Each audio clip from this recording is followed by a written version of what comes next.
করিম সাল্লাল্লাহু আলাইহি ওয়াসাল্লামের চাচা হযরতে আব্বাস রাদিয়াল্লাহু তাআলা তখন ইসলাম কবুল করেন নাই। বাইতুল্লাহ কাবা, ঘরের কাবা কানেকশনের কাজ চলতেছে। এমন সময় আল্লাহ রাসূল সাল্লাল্লাহু আলাইহি ওয়াসাল্লাম অন্য সাথীদেরকে নিয়ে ছোট্ট ছোট্ট বালকদের সাথে আল্লাহর পয়গম্বর পাথর বোঝা বহন করতেছেন, কাঁধে পাথর উঠাই আনেন।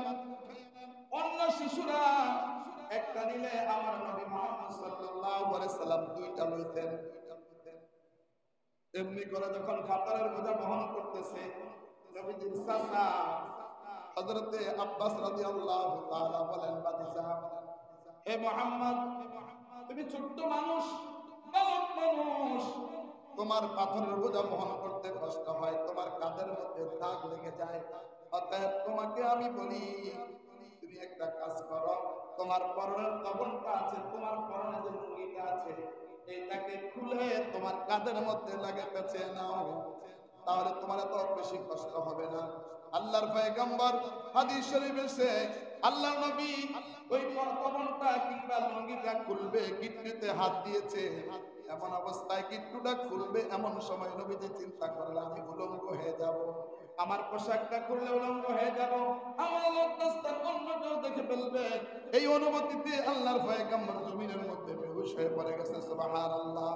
ও যুবক, ও যুবক, আমার নবী কেমন লজ্জাশীল ছিলেন, আমার নবী কত শরমওয়ালা ছিলেন, আমার নবী কত শরমওয়ালা ছিলেন। একটু চিন্তা করে দেখো, আজকে তোমাদের মধ্যে আমাদের মধ্যে শরম নাই কইলে চলে, লজ্জা না কই নাই কইলেও চলে। ও যুবক, তুমি যদি কাটসাট পোশাক পইরা মডেল সাইজে যদি রাস্তায় ঘোরাফেরা করো, আর যদি বলো আমি আশিকে রাসূল, আমি হলাম আশিকে সুন্নি, আশিকে রাসূল, তাহলে তোমার এটা হবে সবচেয়ে বড় বোকামি। কারণ নবীজি ছিলেন লজ্জাশীল, তোমার লজ্জায় নাই। ঠিক না? এবার নবীজির লজ্জা ছিল, আপনার যদি লজ্জা না থাকে তাহলে আপনি নবীর অনুসরণ করলেন কিভাবে?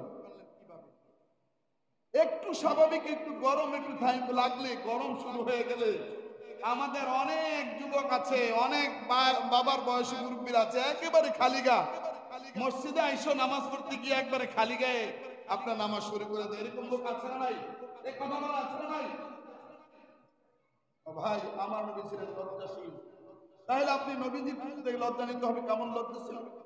আল হায়া ওয়া শুরবাতুম মিনাল ঈমান, লজ্জা হচ্ছে ঈমানের অঙ্গ। এই কথাটা সব সময় মনে রাখতে হবে। যদি মনে করেন আপনার লজ্জা নাই, তাহলে আপনার ঈমান নাই। যদি মনে করেন আপনার লজ্জা নাই, শরম নাই, তাহলে বুঝতে হবে আপনার মধ্যে, ঈমানের মধ্যে আপনার ভুল হচ্ছে। ঠিক কিনা?